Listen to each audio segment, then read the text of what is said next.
Meus queridos amigos, a passagem da Palavra de Deus para a qual eu gostaria de chamar a sua atenção se encontra no Evangelho de Mateus, no capítulo de número 7, ou melhor, capítulo de número 5, nós leremos o versículo de número 17. Mateus capítulo 5, versículo de número 17, essas palavras, e começaram,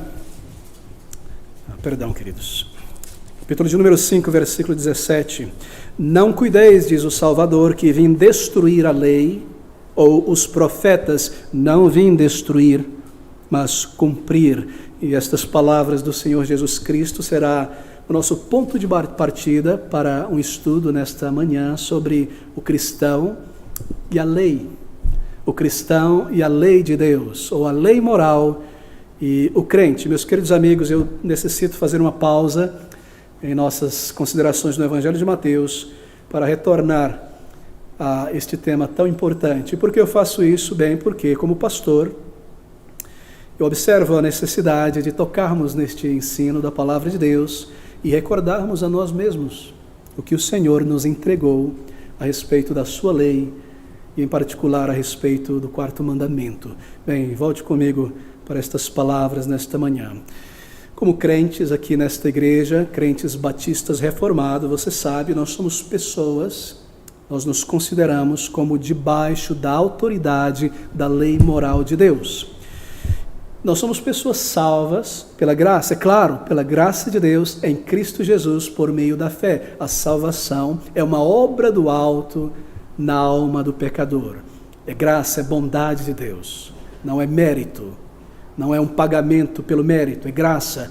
E ela é alcançada por meio da fé nesta verdade, na obra de Cristo Jesus. Tendo você 10 anos de convertido, 30 anos ou 60 anos, você continua hoje salvo pela graça, assim como você foi salvo lá no início. Toda a nossa salvação depende da obra do Senhor Jesus Cristo. Ela não depende de méritos pessoais. Eu estou enfatizando isso porque nós tocaremos na lei. Pela graça, por meio da fé, pelos méritos de Cristo. Bem, então nós somos salvos. E sendo salvos, nós nos encontramos neste mundo pecador, e de repente nós nos vemos com uma grande questão: como viveremos? Como nós viveremos a partir daqui? O que nós faremos a partir de aqui? Nós somos salvos. E agora, como viveremos? Bem, qual será o padrão? Qual será a regra de conduta para nós? O que nos guiará nesta nova vida diante de nós? Qual será o nosso guia para realizar as boas obras que Deus preparou para o seu povo? Bem, e a resposta é que, como salvos, nós somos pessoas que estão debaixo da autoridade da lei moral de Deus. E por lei moral, nós queremos dizer os 10 mandamentos. Os 10 mandamentos, a lei moral de Deus, ela diz aos filhos de Deus como agradar o Pai Celestial. É a lei moral que nos dá um parâmetro, um guia para a nova vida no Espírito. E a obediência aos mandamentos de Deus, a lei moral, provará o nosso amor por Deus. Isso está em João, não é? No capítulo 14, versículo 1, se me amais, guardarei os meus mandamentos. O cristão, então, ele está livre da lei como um sistema de lei, como um sistema de requisições ou de regras para a salvação. Mas veja, ele não está livre da lei totalmente. A lei permanece como uma regra de vida para o salvo. Como viveremos? Então a lei moral vem e nos diz, é desta maneira que nós devemos agradar a Deus. Assim como crentes em Jesus Cristo, nós estamos sob a autoridade da lei moral de Deus. Bem, isso é claro, está em linha com a nossa confissão de fé, com o que o povo de Deus tem crido ao longo de séculos. Isso não é ensino novo, meus queridos irmãos. Se você se recorda em nossa confissão de fé batista de 1689, é um reflexo daquilo que o povo de Deus tem crido ao longo de séculos. E um parágrafo sobre a lei de Deus é dito o seguinte, deixe-me ler porque é importante, nós sempre voltamos, não é, em questões de dúvidas. Tenho uma confissão de fé batista 1689 com você, não é a palavra de Deus, não tem domínio sobre nós, mas é um recurso que organiza essas principais doutrinas bíblicas e nos responde através dos textos, não é de uma maneira mais direta, um pequeno dicionário, assim por dizer. Mas ali disse o seguinte: embora os verdadeiros crentes não estejam debaixo da lei, como um pacto de obras para serem justificados ou condenados por ela, mesmo assim a lei é de grande utilidade para os crentes. Isso porque a lei, como uma regra de vida, lhes informa a vontade de Deus e do dever que lhes cabe, dirigindo e constrangendo-os a caminhar segundo este dever. Perfeito, não é? Em outras palavras, embora nós não sejamos salvos pelas obras da lei, por meio de Cristo, sim, pela sua graça, pela fé nele, nos méritos dele, bem, a lei não é lançada fora, ela não é obliterada, ela continua de pé como um padrão de vida para o crente. Ela deve ser cumprida, amada, vivida, obedecida pelo salvo, pelo crente. Queridos amigos, nós não fomos salvos pelas obras, mas marque isso, nós fomos salvos para as obras. Assim a lei permanece, a lei moral permanece. Bem, antes de prosseguirmos, eu creio que é importante nós estabelecermos alguns pontos e fazermos algumas definições. Porque talvez ouvir o que eu estou dizendo aqui lhe soa muito estranho aos ouvidos, não é? Sobretudo se você foi criado em um ambiente que coloca de lado esta verdade, que não considera os padrões de Deus e que rejeita toda a lei de Deus. Bem, nós estamos falando sobre a lei de Deus. Agora, é necessário esclarecer algo muito importante, porque aqui muitos tropeçam. Eu gostaria que você atentasse para isso. São pessoas que não estudam a palavra de Deus com diligência, comparando verdade com verdade, escritura com escritura. Mas quando nós fazemos isso, tudo se torna claro. Nós estamos falando sobre a lei de Deus.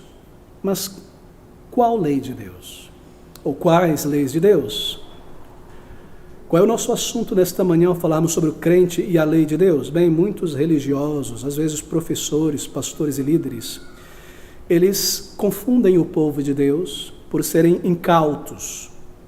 Eles confundem o povo de Deus por não serem precisos nos termos e na maneira como a palavra de Deus, com a didática errada, assim por dizer. Eu penso que a maior parte da confusão em torno da lei e o cristão está em uma maneira errada de se ensinar esta verdade, esta doutrina. Alguns, de fato, infelizmente, ignoram estas verdades por ignorância, outros, na verdade, por malícia. E muitas vezes, ao pregar, ao escrever, ao responder perguntas, eles dizem coisas como a seguinte: bem, a lei do Antigo Testamento ficou para trás. A lei do Antigo Testamento ficou para trás. Já ouviu isso? Ou a lei de Deus ficou para trás. É coisa do passado. O crente não está mais debaixo de nenhuma lei. Cristo veio para destruir toda a lei, todas as tradições. A lei passou, Cristo trouxe algo novo. Mas este é um erro bíblico. Isso é analfabetismo bíblico.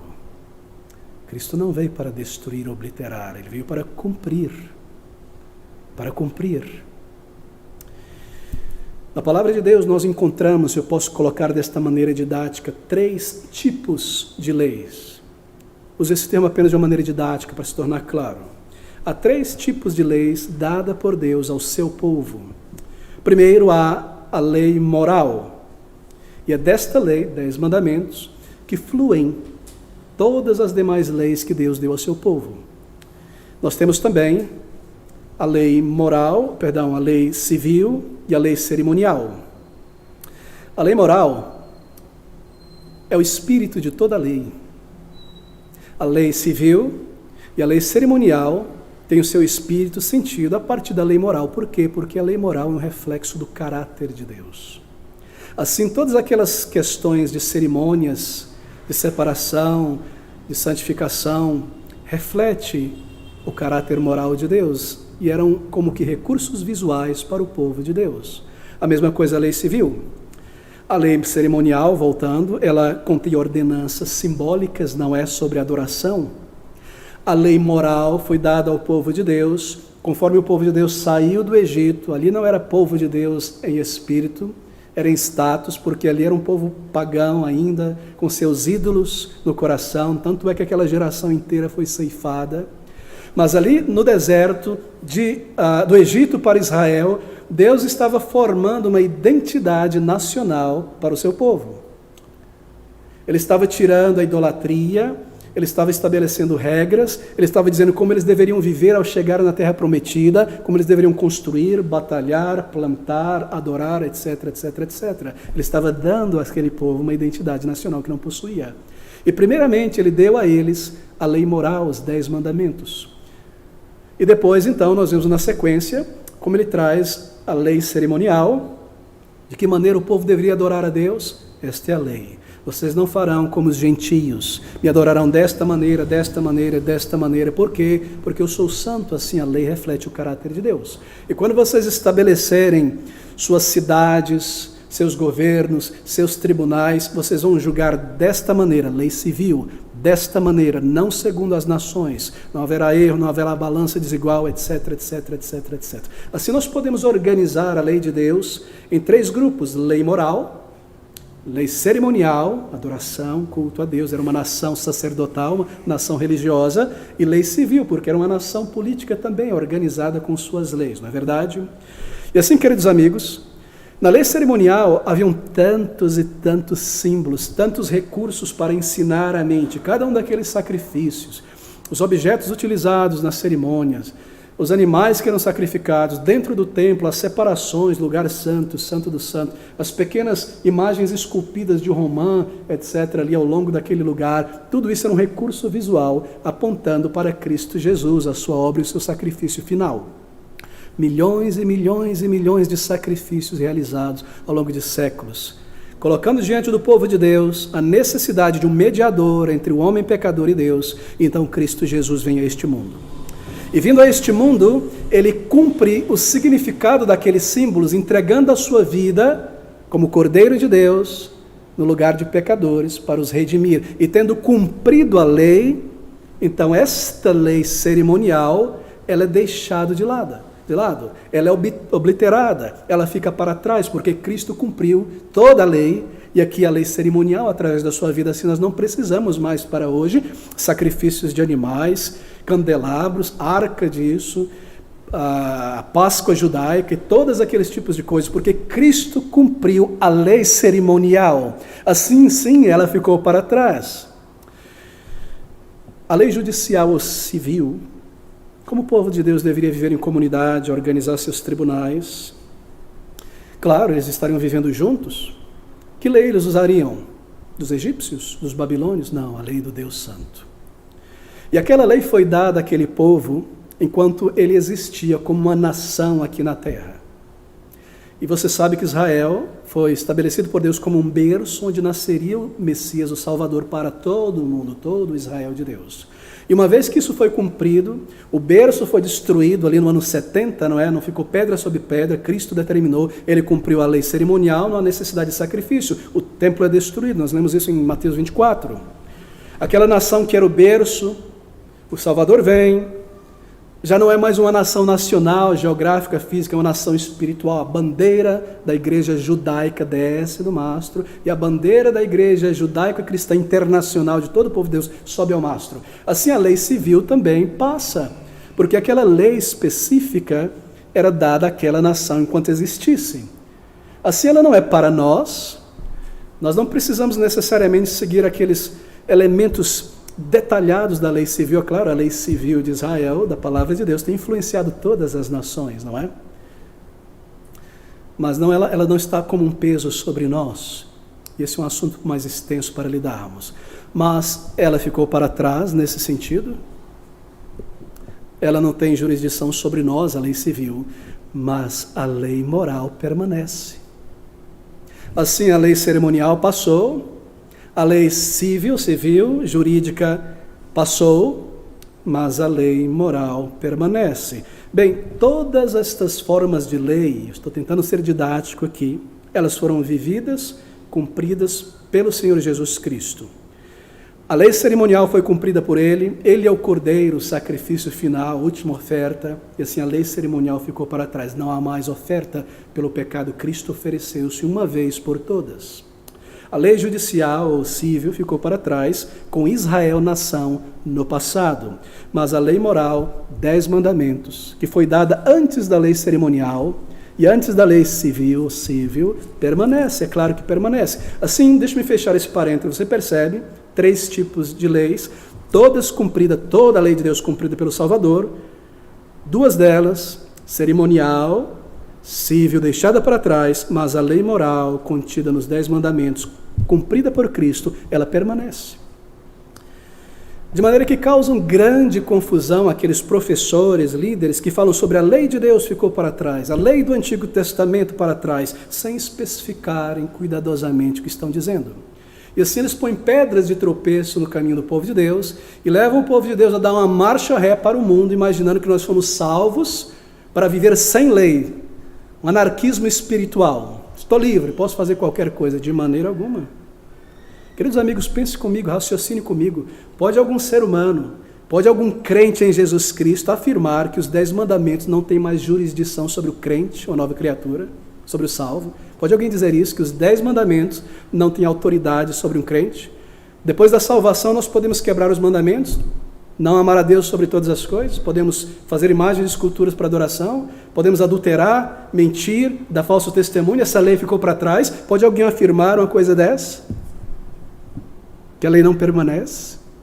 Claro que não, mas muitos têm afirmado incautamente. Não, meus queridos amigos, não, de maneira alguma. Você já deve ter ouvido o termo antinomianismo, não é? Vem do grego, anti, contra, e nomos, lei, contra a lei. Bem, o que é isto? É a visão que perpassa muitos grupos evangélicos e muita teologia em nossos dias, embora é muito antigo este ensino, que diz que o cristão, ele é liberto da lei pela graça, e assim ele é liberto da necessidade de obedecer os 10 mandamentos. Você já ouviu isso? A gente ouve isso o tempo todo, não é? O tempo todo, em todo lugar. Isso é contra a lei, antinomianismo.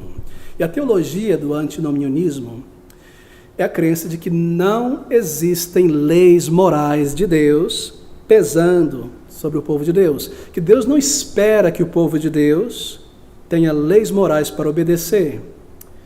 Ou seja, é um ensino que toma o ensino da palavra de Deus, correto, mas que leva a uma conclusão antibíblica. Cristo cumpriu a lei, assim nós somos anarquistas espirituais, não tem mais lei. Você percebe? Eles partem a partir de um princípio correto, mas por não distinguir qual lei, eles ensinam um erro, chegam a uma conclusão errada. É um ensino não bíblico, queridos amigos. Eles dizem que o cristão não deve observar a lei. Claro, mas não deve observar a lei como um meio de salvação. Ninguém é salvo por cumprir a lei, não é verdade? É impossível para nós cumprirmos a lei. Esta não era a função da lei, salvar uma pessoa. Mas entenda isso. Entenda isso. Após a salvação, a lei é a nossa regra de vida, o nosso código de conduta, o nosso parâmetro. A lei moral, queridos amigos, ela não foi anulada.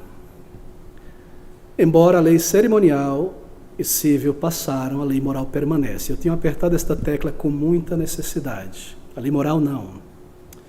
Veja, a lei moral, 10 mandamentos, não foi dada apenas para uma nação, Israel.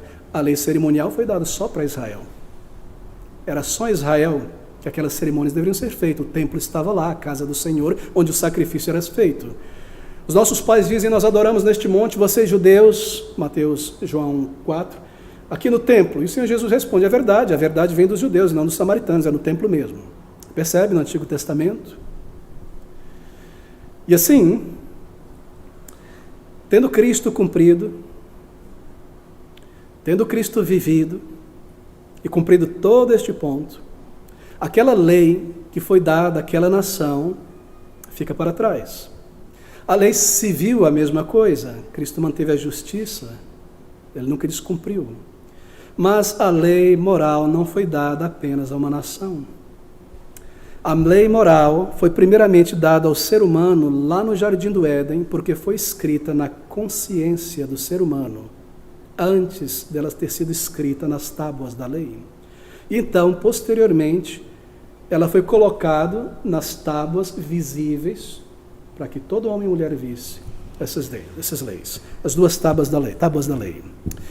Bem, elas foram escritas, a lei moral, observe isso, Estou tentando marcar a diferença entre a lei moral, os 10 mandamentos e as outras duas leis. Elas foram escritas pelo próprio dedo de Deus. É a sua lei que reflete o seu caráter. A lei cerimonial não foi escrita pelo dedo de Deus em tábuas, embora não seja menos divina. A lei civil também não foi escrita em tábuas pelo dedo de Deus, embora não seja menos divina, vem de Deus. Mas isso é para mostrar quão especial e permanente, em algo sólido que deveria permanecer. A lei moral é o padrão debaixo do qual eu devo viver após a minha salvação. Agora, o que nós vamos fazer, tendo afirmado isso, é provar isso. Nós vamos abrir um número de textos na palavra de Deus, escrituras que mostram isso. E é muito importante que todo cristão, que toda pessoa salva tenha isso claro em seu entendimento. Nosso tema nesta manhã é a lei moral e o crente. Me abra comigo primeiramente no Evangelho de Mateus, capítulo 5, este versículo que nós lemos no início, 17, diz Cristo Jesus: não cuideis que vim destruir a lei. Claro que não. Ou os profetas não vim destruir mais, mas cumprir. Ele está falando sobre toda a lei, em particular a lei moral, é claro. Ela não foi anulada com a vinda do Salvador, de maneira alguma. O Senhor Jesus Cristo, ele guarda toda a lei, ele cumpre toda a lei moral e ele entrega a lei moral para o seu povo, para os seus eleitos.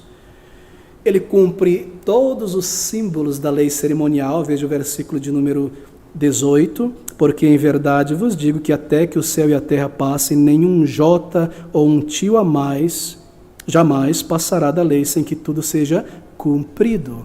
Cristo cumpriu todos os requerimentos. Ele satisfez a lei civil vivendo debaixo da lei de Deus. E então ele cumpre, satisfazendo a Deus, toda a lei cerimonial para o seu povo. Ele jamais quebrantou a lei, ele cumpriu a lei. Ele não veio para trazer uma nova lei, ele veio para cumprir a lei. A reforma que o Salvador fez neste mundo não foi trazer algo novo, foi levantar aquilo que tinha sido dilapidado pelos líderes religiosos. Você percebe a diferença entre reforma política e reforma religiosa? Reforma política diz assim: o novo está chegando, tudo novo, vai ser o novo, vamos tirar essa panelinha, isso aqui, vamos colocar algo novo. Isso é reforma política. Mas não é esse tipo de reforma que Cristo veio fazer. Ele veio para restabelecer, voltar à forma verdadeira, trazer o espírito da lei que tinha sido torcido pelos líderes de Israel. Ele veio para cumprir, para vivê-la e então entregar ao seu povo uma vida perfeita sob a lei, para que a justiça daquela vida perfeita, ninguém podia acusar, a justiça não pecou em nada, esta justiça pudesse ser oferecida a Deus no lugar de pessoas injustas. Esta é a justiça de Deus em Cristo Jesus. E é assim que ele nos salva. Ele cumpre a lei cerimonial, a lei civil e a lei moral. Ele nasce sob a lei, cumprindo tudo que está nos 10 mandamentos. Ele paga a pena que a lei cobra do pecador que quebra a lei, embora ele nunca quebrou, por isso ele morreu no lugar de pecadores. Ele vive no lugar do seu povo aquilo que a lei de Deus exige de uma pessoa. Deixa eu me dizer algo que vai lhe chocar. Se você deseja ser salvo, você deve cumprir a lei. Claro que sim. Se você deseja se salvar pelo teu esforço, qual é o padrão requerido? É a lei de Deus.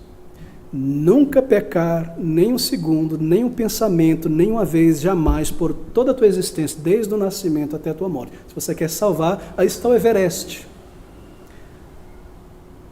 Não é? Claro, é o cumprimento da lei que salva alguém. Aquele que cumprir esta lei viverá. Mas a questão é, ninguém jamais cumpriu a lei, nenhum ser humano. Mas porque Cristo, Deus homem, o cumpriu pelos méritos dele, nós recebemos o cumprimento da lei, a justiça de Cristo para nós. Bem, queridos amigos, é dessa maneira que ele cumpre a lei moral. Uma vida perfeita, sua morte, pagando o que a lei exige, a dívida, não é? Então, ele traz a existência pela conversão ao seu povo, que irá por eles mesmos amar a lei de Deus, guardar e cumprir a lei de Deus. Assim, ele coloca aquela lei que estava em tábuas, inscrita no coração do povo de Deus, para amar e viver, para obedecer. Bem, de que maneira ela foi inscrita em nossos corações? Pelo seu Espírito. que foi dada a cada crente. Veja comigo em Hebreus capítulo 9, versículo de número 10. Essas palavras, Hebreus 9, 10.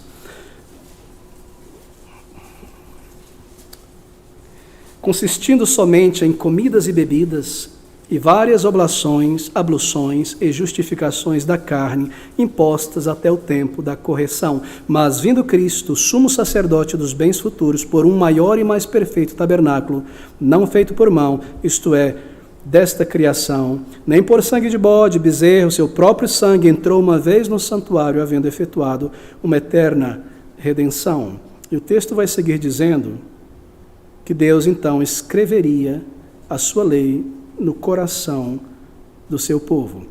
Volte ao capítulo 8, esse é o raciocínio final. Deixe-me começar do capítulo 8, senão haverá confusão. Capítulo 8, versículo 10. Porque esta é a aliança que depois daqueles dias farei com a casa de Israel, diz o Senhor. Porei as minhas leis no seu entendimento e em seu coração as escreverei. Você percebe? Ali estava a lei, não conseguiam viver porque pecado habita em nós. Na conversão nos é dado o Espírito, é inscrito em nós. E nós podemos viver com a graça de Deus, com o auxílio do Espírito, aquilo que a lei requer de uma pessoa salva. É assim que ele escreveu em nossos corações. Você sabe então quais são os usos, as necessidades da lei moral depois da conversão? Por que ela permanece? Já se perguntou isso? Porque ela não pode ficar para trás. Eu não me refiro à lei cerimonial, lembre-se, nem à lei civil, mas à lei moral. Quais são os usos dela para o cristão?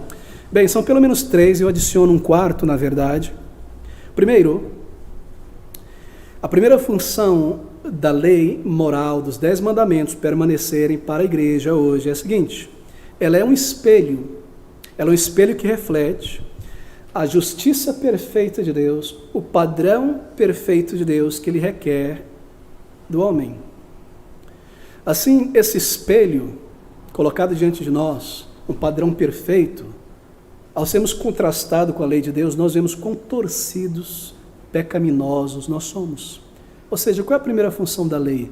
É ser uma pedagoga, um professor, ensinar. Bem, enquanto nós tentamos cumprir os requisitos da lei para ser salvo, não é? Os 10 mandamentos, antes da conversão, é claro.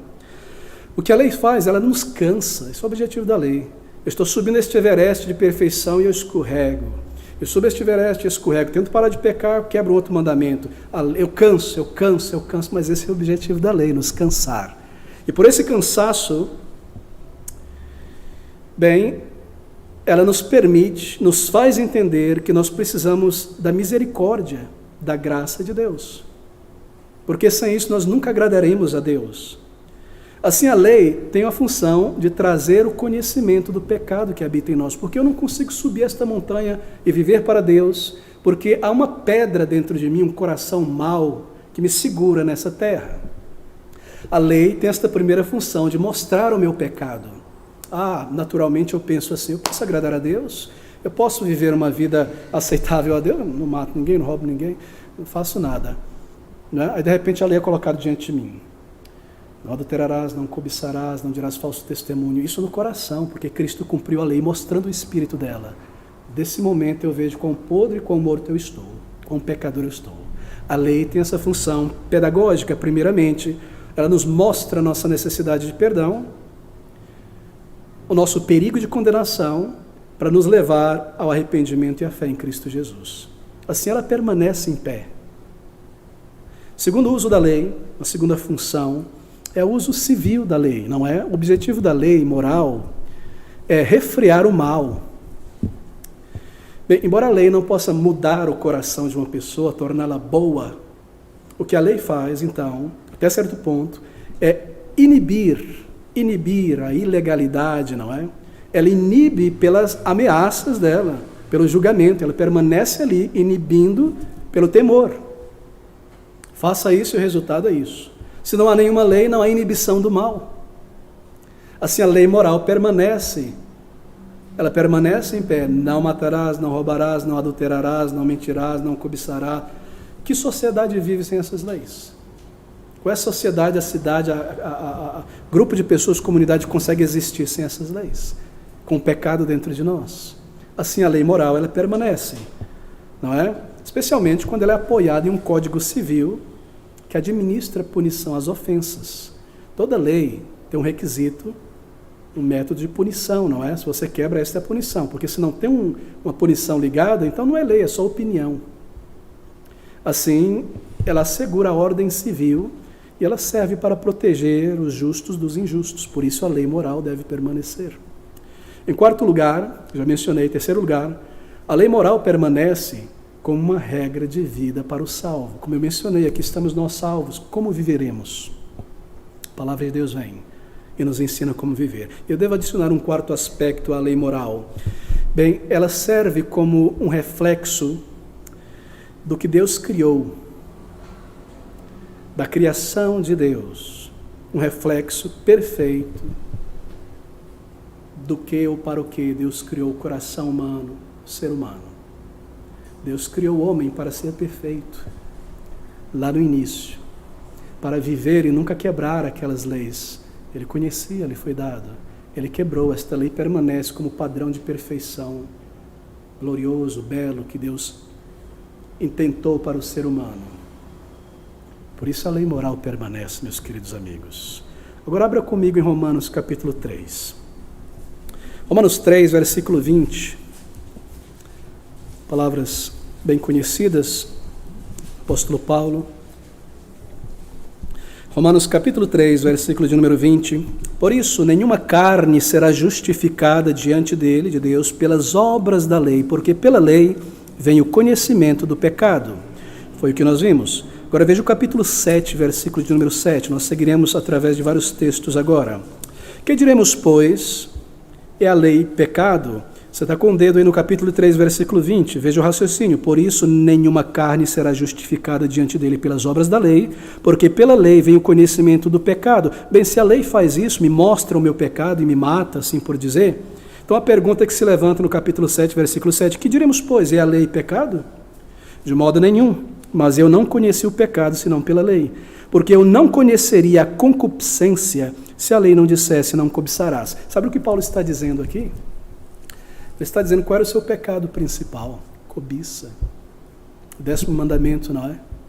Era esse que ele estava quebrando. A lei veio com uma espada na consciência dele através do 10º mandamento. Ele cobiçava. Se não estivesse escrito na lei moral, não cobiçarás, ele nunca entenderia que ele pecava dessa maneira, não é verdade? Ele cobiçava a cadeira de Gamaliel, ele cobiçava ser o principal entre os judeus, ele cobiçava muitas coisas. E de repente, cobiçoso, está no coração, não é? Não é o que você faz, como matar, roubar, adulterar. Eu nunca fiz, nunca matei, nunca roubei, nunca adulterei. Minhas mãos estão limpas. Mas por dentro, cheio de cobiça, e de repente ele vê a lei que diz não cobiçará, e de repente ele entende, eu estou morto, eu sou um pecador, sou um criminoso. Assim a lei é boa, porque a lei é misericordiosa, ela mostra a minha pecaminosidade, a minha incapacidade de agradar a Deus, e me ensina a correr para Cristo Jesus, que cumpriu toda a lei de Deus, ser salvo pelos seus méritos. É isso que o apóstolo Paulo está dizendo. Assim a lei moral continua, porque ela é lei que define o pecado, o que é pecado, perdão, e o que não é. Queridos amigos, se a lei moral cessa, se ela não mais se aplica, se os 10 mandamentos não estão mais em vigor, então você e eu não sabemos mais o que é pecado.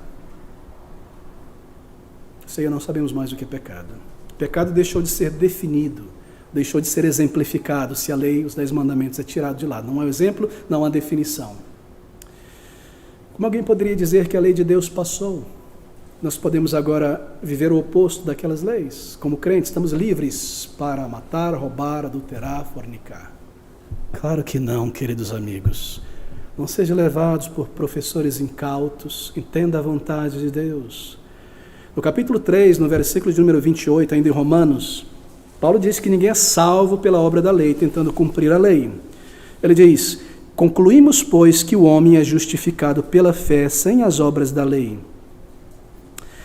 Mas no versículo 31 ele diz, anulamos, pois, a lei pela fé, que eu acabei de mencionar, perguntar, de maneira nenhuma, antes estabelecemos a lei. A lei moral não é anulada simplesmente porque nós somos salvos, nós não somos salvos por ela, perdão.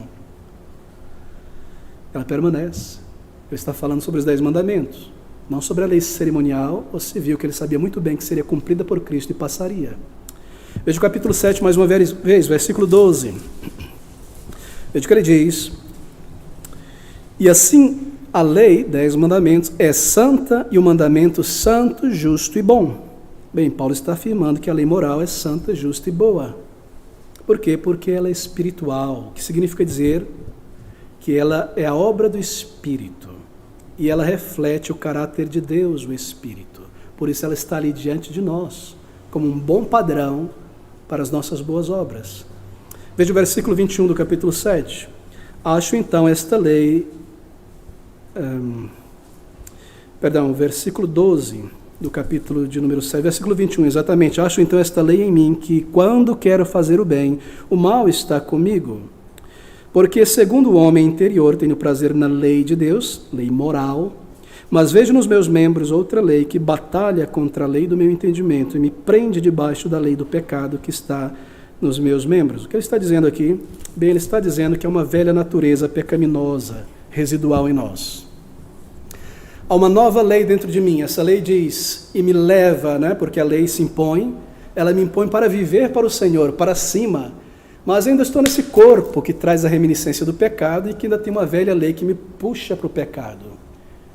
É isso que ele está dizendo. Assim, eu preciso da lei moral de Deus que é boa, eu desejo vivê-la, amá-la, a lei, ele está dizendo aqui. Mas eu vejo uma outra lei, uma outra corda me puxando para trás. Assim, o meu espírito salvo luta contra a carne, a reminiscência do pecado, e um se opõe ao outro, a tal ponto que ele chega a desesperar e a dizer: miserável, miserável homem que sou, versículo 24, miserável homem que sou, quem me livrará do corpo desta morte? Deixa-me explicar. Quem me livrará deste corpo que, se dependesse dele, eu estaria morto? Uma das formas de castigo mais terríveis, horríveis, penso eu, da antiguidade era a seguinte: quando alguém quebrava a lei, não entre os judeus, quando alguém quebrava a lei da nação sobre matar uma pessoa injustamente, tirar a vida injustamente de uma pessoa, assassinar, a punição que lhe era dada era tão horrível que isso foi cessado em pouco tempo, poucos séculos. A punição para essa pessoa que matou uma outra pessoa injustamente era carregar o corpo do defunto pelo resto da sua vida. Agora imagine você, aquela pessoa que você assassinou e imaginou que se livrou dela, amarrado em você, um corpo morto, putrefando. Você ficaria louco, não é? O cheiro, o horror. É isso que Paulo está dizendo, ele está remetendo a isso. Miserável homem que sou, quem me livrará do corpo desta morte? Quem me livrará deste homem velho, morto, que está grudado em mim igual a mochila? Onde eu vou, ele me acompanha. Eu carrego ele. Quem vai me livrar desse corpo, desta morte? Esse velho homem morto? Quem fará isso? E ele responde: dou graças a Deus por Jesus Cristo nosso Senhor, assim que eu mesmo, com o entendimento, sirvo a lei de Deus, mas com a carne a lei do pecado. Não que ele adora, serve o pecado. É este corpo velho amarrado, que um dia será tirado. Um novo corpo dado, onde alma, espírito e corpo serão unos para amar e servir a Deus. Mas a lei moral é quem o impele a dizer isso: miserável homem que sou, quero amar, quero vivê-la. Ela permanece, queridos irmãos, ela permanece. Bem, deixe-me falar por alguns minutos sobre isso. A lei permanece. Abra comigo em 1 João, capítulo 1, capítulo 3, versículos de número 3 e 4. 1 João 3, de 3 a 4. Estas palavras de João pelo Espírito. E qualquer que nele tenha esta esperança do futuro, da vida eterna, do céu, purifica-se a si mesmo, como também ele é puro. Percebe? Versículo 4 agora. Qualquer que pratica o pecado também transgride a lei. Que lei? A lei moral, dos 10 mandamentos. Porque o pecado é transgressão da lei moral. A lei moral permanece. É o que ele está dizendo. Se não permanecesse, uma pessoa em pecado não seria transgressor, não é? Veja o capítulo 5 agora, versículo 2 a 3. Nisto conhecemos que amamos os filhos de Deus quando amamos a Deus e guardamos os seus mandamentos, 10 mandamentos. Porque este é o amor de Deus, que guardemos os seus mandamentos, e os seus mandamentos não são pesados. A lei de Deus permanece. A lei moral permanece. A lei civil para a nação de Israel cumpriu o seu propósito. A lei cerimonial, como recurso visual apontando para Cristo, foi cumprida. A lei moral foi cumprida por Cristo, vivida uma vida perfeita, mas a lei moral permanece porque é um reflexo do caráter de Deus, e este caráter deve ser formado em seus filhos e filhas, e é escrito em nosso coração pelo Espírito, que nos ajuda agora a viver esse padrão que permanece. Ele está nos santificando pelo Espírito, mas através da lei de Deus. Por que é importante fazer essa distinção? Pela seguinte razão: o movimento pentecostal, neopentecostal e muitas seitas são antinomianos, são contra esta lei. Estou livre. Bom, se eu estou livre, de que maneira eu vou ser santificado? Pelo Espírito. O Espírito me guia, eu sinto o que eu sinto que é bom, eu faço o que eu não sinto, é pelo Espírito. Não, não é pelo Espírito apenas. É pelo Espírito em relação a este padrão, 10 mandamentos. E aí você vê supostos crentes evangélicos adorando na igreja e vivendo uma vida ilegal no mundo, em seus pecados, e nenhum problema, fui salvo, o Espírito me ajuda, o que é puro para os, não é puro para mim, é para eles, eu posso. Não, o padrão de Deus diz, não faça, não faça, não faça, faça, e o Espírito me ajuda. É a lei que me ajuda em minha santificação. Antes eu não conseguia vivê-la, mas foi escrita em meu coração na conversão, me foi dado o Espírito para vivê-la. Assim nós não somos santificados apenas pelo Espírito, sentindo, é o Espírito na lei, o Espírito me ajuda a viver, a honrar a Deus, e assim eu sou santificado. Esses padrões permanecem diante de nós. Aqui então, queridos amigos, apenas algumas passagens da lei moral relacionada ao crente. Nosso tempo nos limita. Bem, a lei moral é perpétua, como eu mencionei, escrita pelo próprio dedo de Deus, assim tão diferente da lei cerimonial e da lei civil. Agora deixe-me falar sobre alguns argumentos que são utilizados por pessoas que não querem se submeter à lei moral de Deus. O primeiro argumento mais popular é o seguinte: é o argumento da liberdade cristã. Você vê isso na internet. A internet é realmente um lugar de desviar as pessoas da verdade, em muitos sentidos. Sobretudo aqueles líderes que querem responder perguntas, né? Querem falar de tudo.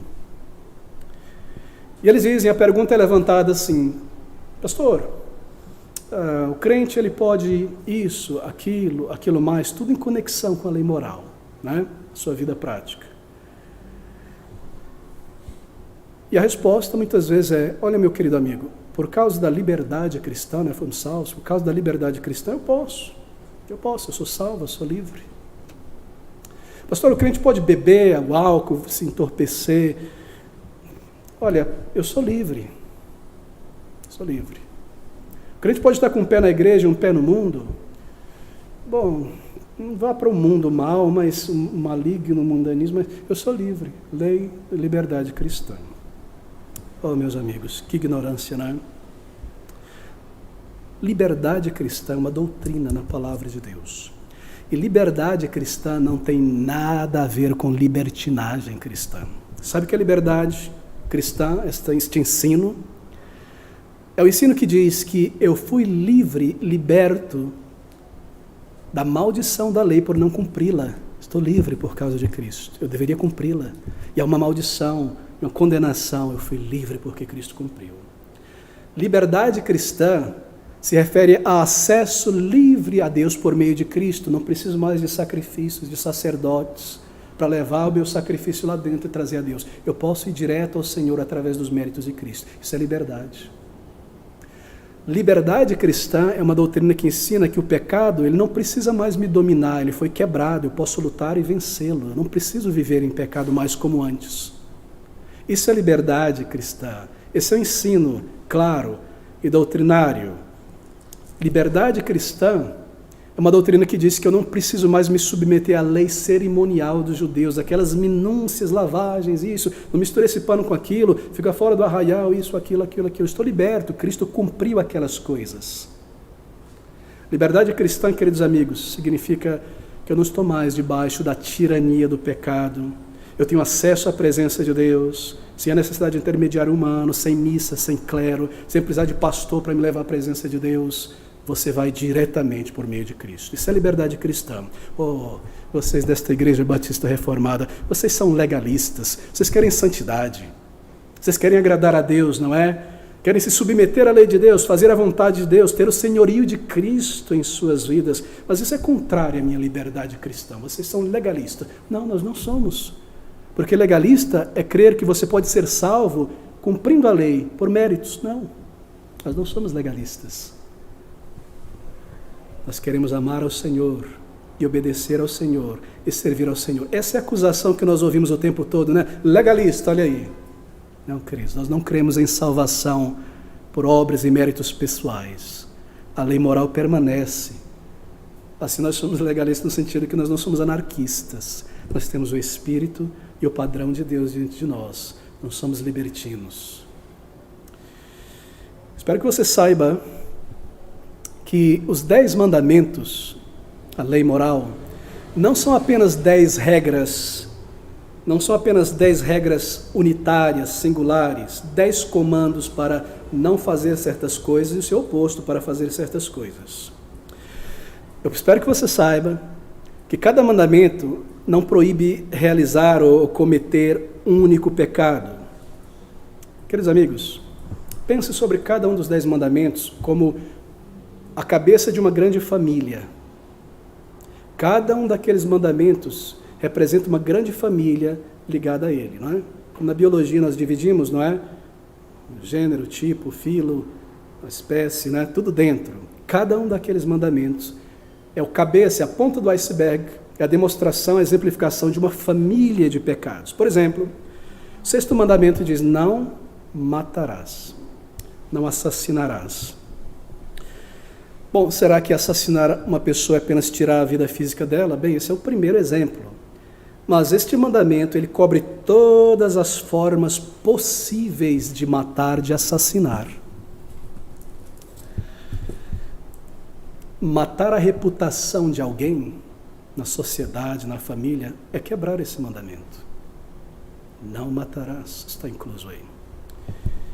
Ira, hostilidade, desejar matar, pegar a pessoa pelo pescoço, no coração, quebra este mandamento. O Senhor nos disse que é assim, não é? É no coração. Não tirar a vida física da pessoa é o principal exemplo. É o pecado principal, o cabeça da família. Mas com este pecado vem todos os tipos de pecados de assassinato. E cada um deles, os 10 mandamentos, representa uma família de pecados. Você percebe como é mais ampla a lei de Deus, os 10 mandamentos, a lei moral. Pode alguém dizer agora que a lei ficou para trás? Matar a reputação de alguém pela fofoca, matar a vida de alguém impedindo ela de viver aquilo que Deus permite. Todos os tipos de qualidades negativas e seus opostos positivos. Qual é a qualidade positiva do 6º mandamento? O que é que ela está promovendo ao proibir esse pecado? Bem, o elemento positivo da proibição de não matar é preservar a vida. Preservar a vida dos indivíduos no trânsito, no trabalho, no ventre, na idade avançada, não abandonar pais para a morte, na sociedade, a reputação, o nome de uma pessoa. O mandamento que diz não matará cobre toda uma família de assassinatos e o seu lado positivo busca preservar a vida moral, física, espiritual de pessoas. Pode alguém dizer que nós não estamos debaixo desta lei? Os mandamentos de Deus são tão ricos, queridos. Será que alguém pode afirmar o contrário disso? Que Cristo cumpriu a lei e anulou a lei. Nós vivemos na era da graça sem lei, e a lei não é para a igreja. Qual lei? A lei moral? Sim, eu concordo, a lei cerimonial e a lei civil. Mas a lei de Deus? Bem, nós falamos sobre toda a lei moral, os 10 mandamentos. Mas eu gostaria de iniciar um ponto que nós vamos continuar em 2 domingos, que é o 4º mandamento da lei moral de Deus. Já pensou sobre isso? Se os 10 mandamentos permanecem, estão de pé, o 4º mandamento também. A lei moral permanece. E o 4º mandamento é a parte dos 10 mandamentos da lei moral, que também é irrevogável, e que fala sobre um princípio de um dia, em 7 dias, que o povo de Deus deve separar para adorar e servir ao Senhor. Queridos, há pessoas, líderes religiosos, como eu mencionei, que de alguma maneira tiram o 4º mandamento da lei moral, dos 10 mandamentos. Mas se é eterno, se é perpétuo, nós podemos dizer que o 4º mandamento não pertence à lei de Deus. Talvez você aqui tenha sido influenciado por algum desses líderes. Eu fui por muitos anos na infância. E eles dizem que no Novo Testamento nós só temos 9 mandamentos. Eles não falam isso literalmente, não é? Mas eles estão ensinando que a lei moral de Deus são só 9 mandamentos, que o quarto era apenas para o povo judeu Israel no passado, não é para a igreja hoje. Bem, mas esse ponto de vista está em completa colisão com o ensino da palavra de Deus e com a história da igreja. Primeiro, nós já vimos que a lei moral é permanente, ela não passa, porque ela é uma expressão do caráter de Deus, dos princípios eternos da justiça perfeita de Deus. Segundo, porque a lei moral, os 10 mandamentos, é uma peça inteiriça. Sabe o que é uma peça inteiriça? É uma peça que, se você tirar um pedaço dela, toda ela se desmonta. Ela está inteiramente ligada. Os 10 mandamentos devem ser vistos assim. Se você peca contra um dos mandamentos, você peca contra todos. Se você quebra um, você quebra toda a lei. É o que ensina a palavra de Deus. Ela é uma peça inteiriça. Ela não pode ser tomada em partes, não é? Como o corpo humano, você não pode viver sem o coração, sem uma parte. Abra comigo em Tiago, capítulo 2, versículo 10 a 11, para afirmarmos esse ponto. Tiago, capítulo 2, versículo de 10 a 11. Porque qualquer que guardar toda a lei, 10 mandamentos, e tropeçar em um só ponto, tornou-se culpado de todos. Porque aquele mandamento que disse, ou melhor, aquele que disse, não cometerás adultério, também disse, não matarás. Se tu, pois, não cometes adultérios, mas matares, e matar, lembre-se, toda esta família de assassinato, estás feito transgressor da lei, dela toda. Aqui está o princípio. A lei moral, ela é una. Você não pode tirar uma parte dela. Terceiro, o próprio Senhor Jesus Cristo disse que não veio para destruir, diminuir, mutilar, tirar uma parte, mas para cumprir a lei. Ele não veio para tirar um tio, um J, né? Se refere a uma vírgula. Quanto muito mais tirar um mandamento inteiro da sua lei. Lembre-se de Mateus capítulo 5, 17, não vim para destruir a lei. Quarto, pense no status do quarto mandamento. Qual é o status? Bem, é um princípio de um dia em 7. E essa ordenança de um dia em 7, para que o povo de Deus se reúna, deixe o trabalho, deixe o lazer desta vida, as preocupações terrenas, materiais deste mundo, para se reunir e adorar e prestar culto e ter comunhão. Bem, essa é uma ordenança de um dia em 7 que foi dado lá no início da criação. É uma ordenança do início da criação. Deus criou e abençoou o princípio de um dia em 7 para o descanso e adoração desde o início. Ele criou o mundo, todas as coisas e o homem em 6 dias, para que ele começasse a existir e a viver no 7º, adorando a Deus, seu primeiro dever, servindo ao Senhor, buscando a sua face. Abra comigo agora em Êxodo, capítulo 20, versículo 11, você perceberá isso. E aqui está uma distinção muito importante, que traz muitas confusões também nesse ponto. Êxodo, capítulo 20, onde estão ali os 10 mandamentos. Veja o versículo de número 11, que está escrito aqui. Versículo de número 11. Porque em 6 dias fez o Senhor os céus e a terra, o mar e tudo que nele há, e ao 7º dia descansou. Portanto, abençoou o Senhor o dia do sábado e o santificou.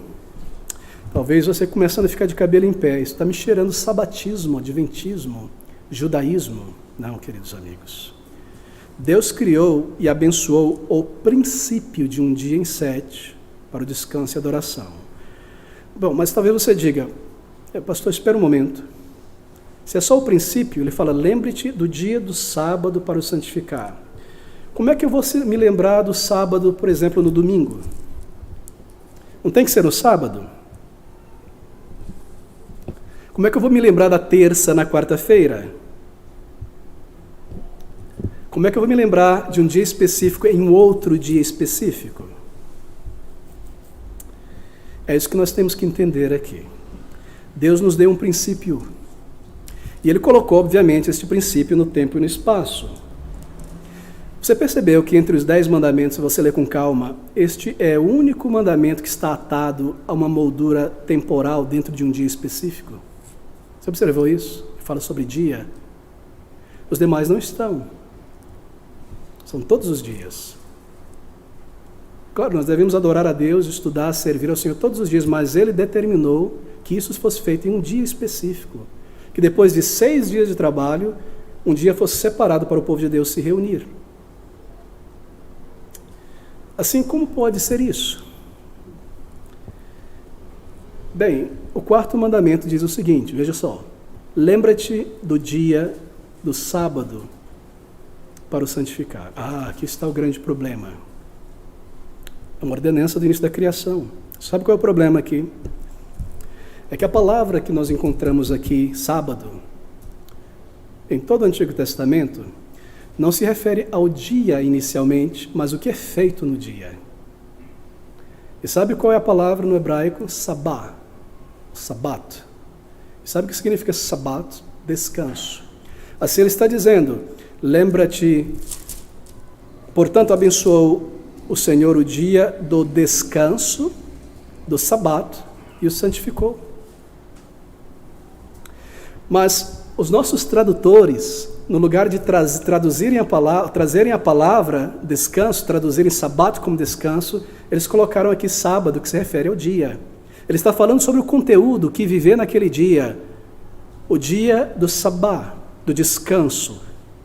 Você deve guardar, eu devo guardar. Você está percebendo? Para o crente, nós guardamos esse princípio no primeiro dia da semana. Por quê? Bem, observe o que eu acabei de dizer, nós vamos concluir em poucos minutos. Todos os demais mandamentos, você deve cumprir todos os dias, mas esse de juntar-se com o povo de Deus para adorar, descansar das coisas desta vida, é cumprido em um dia. Claro. Será que alguém pode dizer, não mentirás na segunda-feira só?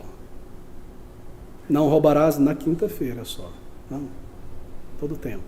Mas o princípio de separar um tempo como igreja juntos para deixar de lado esta vida e adorar e servir foi colocado em um dia. É claro, isso precisa ser colocado dentro da moldura de um dia. E qual é o dia? Bem, veja Êxodo capítulo 20, versículo 9. 6 dias trabalharás e farás toda a tua obra, mas o 7º dia é o sabá, o descanso do Senhor teu Deus. Não farás nenhuma obra, nem tu nem o teu filho. E ele segue em frente. Olha o princípio, veja o princípio, perdão. 6 dias trabalhará e farás toda a tua obra, mas o 7º é o descanso. O que ele está dizendo aqui é que você deve plantar, colher, cuidar da sua vida, cuidar do seu corpo, durante 6 dias você tem para isso. Mas depois de 6 dias de trabalho, você deve agora parar e deixar a terra descansar, os teus funcionários descansarem, e se unir com o povo de Deus para adorar o Senhor. Esse é o princípio, certo? Depois de 6 dias de trabalho. Agora, em qual dia da semana de 7 dias nós vamos colocá-lo como 7º? Ele colocou no último, sábado. Então nunca confunda sábado, a casca, o embrulho, o dia, a moldura, com o conteúdo que é descanso, sabá. Depois de 6 dias nesta vida, cuidando dela, um é separado para descansar, para adorar a Deus. Esse é o princípio. Só que não é um princípio que pode existir no ar.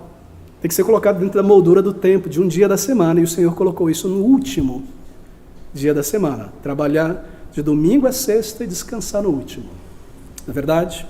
Este é o princípio. Agora, o Senhor Jesus, ele transferiu a adoração, o culto ao Senhor, para o primeiro dia da semana. Por que ele fez isso? Essa é a grande pergunta. E é uma pergunta muito importante. Estou tentando resumir porque há tanto a ser dito aqui, meus irmãos. Mas deixe-me explicar. Será que nós não podemos fazer isso? Essa é a acusação que é levantada. Nós devemos adorar no sábado. Está escrito aqui os sábados, mas lembre, o descanso. O descanso.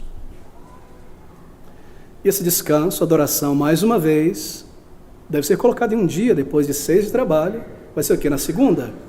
O descanso? Não, o Senhor decidiu que seria no último, não no segundo, não no terceiro, não no 4º dia. Certo? Israel viveu tudo isso aí, e ele deveria cumprir como lei. Então o Senhor Jesus Cristo cumpre toda a lei e entrega esta lei para o seu povo. Mas, por que a igreja então adora no domingo, no primeiro dia da semana, e não no último? Se a lei moral, o quarto mandamento, fala sobre depois de 6:1. É porque a lei não fala sobre o dia, mas sobre o descanso. Guardará os meus sabás. Assim, ao transferir do sábado para o domingo, o Senhor não está quebrando a lei, a igreja não está quebrando a lei, o princípio de depois de 6 dias, separado integralmente para adoração, comunhão, serviço ao Senhor. Nós trabalhamos então 6 dias, não é? Segunda a sábado, e o 7º, domingo, descanso no Senhor. Nós não quebramos o princípio. Aqui está escrito em Êxodo capítulo 20, como nós lemos. Depois de 6 dias trabalhará, o 7º para descansar. Pastor, então por que houve essa mudança se Deus colocou este descanso no último? Por que agora a igreja celebra no primeiro? Bem, porque o Senhor indicou isso para a igreja. O Senhor indicou isso para a igreja. Que o dia de descanso do povo de Deus seria neste primeiro dia da semana. Por quê? Bom, Paulo disse que o nosso descanso é Cristo, não é? E isso já nos diz muita coisa. Para adorar, para a comunhão, para o partir do pão na ceia do Senhor, para aprender a palavra, realizar a obra que Deus nos deu, obras de compaixão, evangelizar congregacionalmente. Esse é o objetivo deste um dia em 7. E nós vemos isso na palavra de Deus. O Senhor indicando. De que maneira? Bom, o Espírito de Deus vem no primeiro dia da semana. O Senhor Jesus inicialmente ressuscita no primeiro dia da semana. Está indicando para a igreja. O Espírito Santo é enviado no primeiro dia da semana. A igreja começa a adorar lá no início, no primeiro dia da semana. No primeiro dia da semana partiam o pão e se reuniam. Então, por que tirar do último para o primeiro? O princípio não é quebrado, de 1 em 6.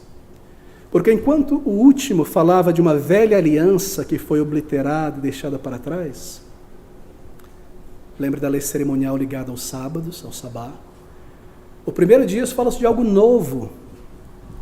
E assim, um vinho novo não pode ser colocado em odres velhos. E aquilo que representava o antigo é substituído simbolicamente pelo novo. Quando Cristo ressuscitou, quando o seu Espírito foi enviado, assim nós guardamos 1 em 7, neste dia que fala de nosso Salvador. Assim o quarto mandamento é mantido. Guardará o sabá, o descanso, e não a moldura, o sábado. No Antigo Testamento, colocado no dia de sábado, e não de sexta, de quinta. Agora, nova aliança com Cristo, com o Senhor, a lei permanece. E o nosso 7º dia de descanso, de servir ao Senhor, é o primeiro da semana. Nós não estamos quebrando a lei, ela nos foi dada, nós vimos a igreja praticar isso. Os apóstolos estavam vivos, no início da igreja, eles entenderam o significado de fazer isso no domingo. Por acaso eles quebrariam a lei de Deus? Eles permaneceriam no sábado. Era um símbolo, mas esse é um novo símbolo, dia do Senhor. O primeiro dia da semana marca o início de algo novo, aponta para uma nova era do povo de Deus, não é verdade? Ensina tantas coisas, tantas coisas.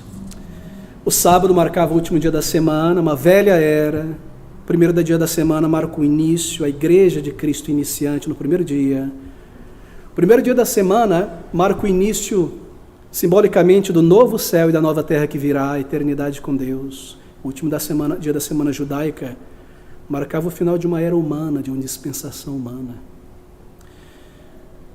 Marca agora a adoração em espírito e em verdade. O último dia da semana, o sábado, marcava a adoração no templo, com sacrifício. O novo aponta para a adoração em espírito e em verdade. Assim, colocar esse vinho novo em odres velhos, simbolicamente contraditório, não é?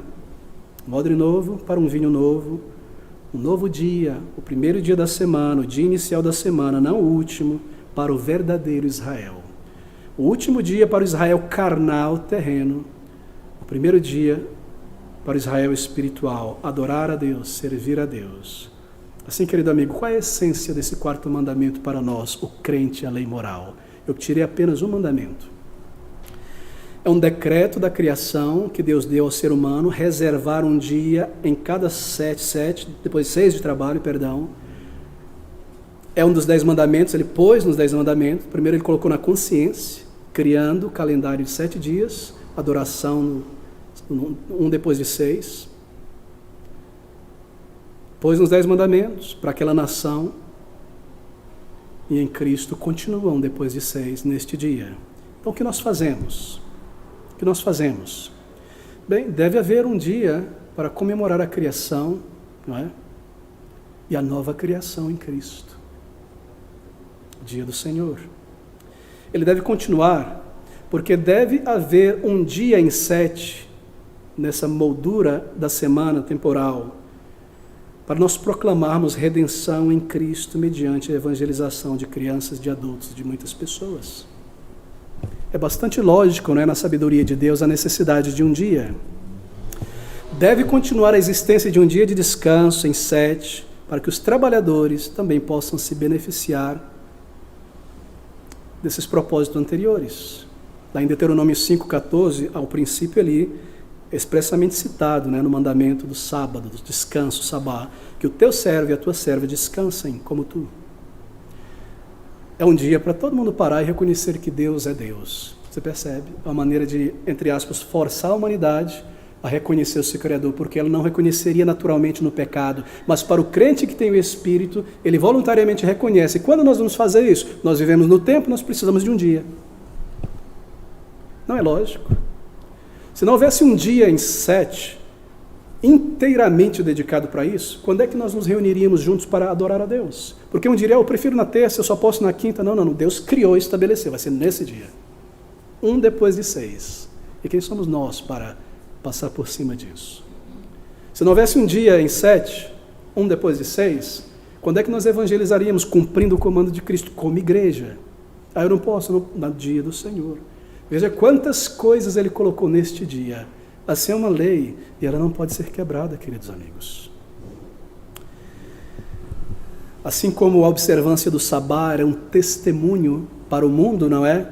Israel mostrava a todas as nações que eles tinham Deus. Está construindo os muros, para de construir.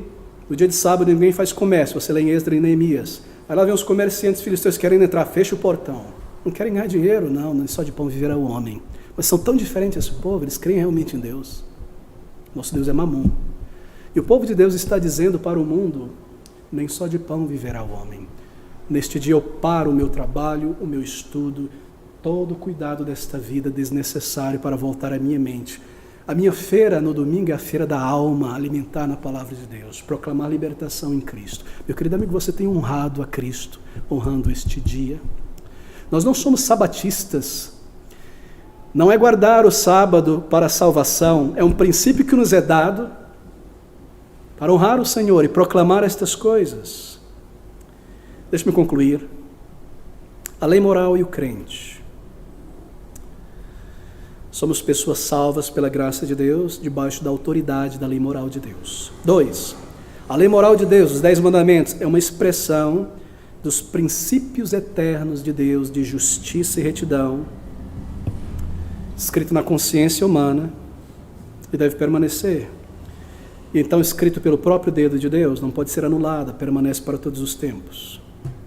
Foi vivido e cumprido pelo Salvador, então dado por inteiro à sua igreja, inscrito no coração do crente pelo Espírito, que o capacita a viver. O significado, o propósito, a beleza e a necessidade de um dia em 7, desse 4º mandamento. Nós vimos, não é? No próximo domingo, no próximo domingo é Páscoa, nós lidaremos com a morte sacrificial de Cristo. Então nós continuaremos a colocar um holofote neste 4º dia. O que fazer neste dia? O que ele significa? Nós iremos responder a esses 3 textos que são usados pelos antinomianos para contradizer, tentar cancelar este princípio, que é Romanos 14, Gálatas 4 e Colossenses 2. O que se espera do crente no dia do Senhor, no domingo? O que evitar? Qual é o princípio da flexibilidade no dia do Senhor? Eu tenho que ficar deitado na minha cama e não mexer, não posso tirar um cabelo, roer a unha, o judeu proibia isso, porque é a obra. Eu posso ir para o shopping, para a praia, fazer qualquer coisa à noite, tomar meu banho de amor, pôr meu perfume, vou para a igreja. O que fazer, o que não fazer? Qual é o princípio da flexibilidade? Algumas direções práticas para usar o dia e as bênçãos do Senhor prometidas, especificamente ligadas ao 4º mandamento. Quais são? Quão necessário, não é, queridos? Eu termino com este tom. Quão necessário um dia específico para o povo de Deus. Quando o povo de Deus se reúne para adorar o Senhor. Quão necessário, quão sábio é Deus em nos dar isso. Deus é mais sábio do que nós. E por ser tão necessário um dia, ao longo da semana, para nos reunirmos, embora foi dito na criação, manifesto expresso no 7º lá, Deus pega este dia e Ele sela, colocando nos 10 mandamentos, que permanece para nós. Onde você está no dia do Senhor? O que você está fazendo no dia do Senhor? Você está na casa do Senhor, adorando, colocando sacrifício sobre o altar, adorando, isto é, sacrifício de louvor, se prostrando diante dele. Por acaso algum crente pode dizer, eu não vou adorar a Deus hoje não, vou ficar aqui, Deus comanda a adoração. Não, hoje não. Nós não vimos à igreja só para aprender algo, estudo bíblico, isso não é apenas estudo bíblico, isso é um culto ao Senhor. Pode o crente dizer isso? De que maneira nós cumprimos esse mandamento? Quais são os benefícios dele para nós? Queridos amigos, nós voltaremos a lidar, mas deixe-me marcar isso. A lei de Deus permanece, a lei moral. Nós não somos salvos por ela, Cristo cumpriu. Salvos pela graça, o justo vive pela fé em Cristo, em seus méritos. Salvo não por obras, mas para as boas obras. Quais boas obras? Qual é o padrão? Está ali a lei de Deus. Nós continuaremos um pouco mais em próxima oportunidade, que o Senhor aplique e firme esta verdade. E se nós temos vivido em ignorância, queridos, Deus não leva em conta então o tempo da ignorância, tempo de arrependimento e conhecer a vontade de Deus para o dia do Senhor. Mas se conhecendo eu ainda assim desprezo isto, eu desprezo aquele que deu a lei.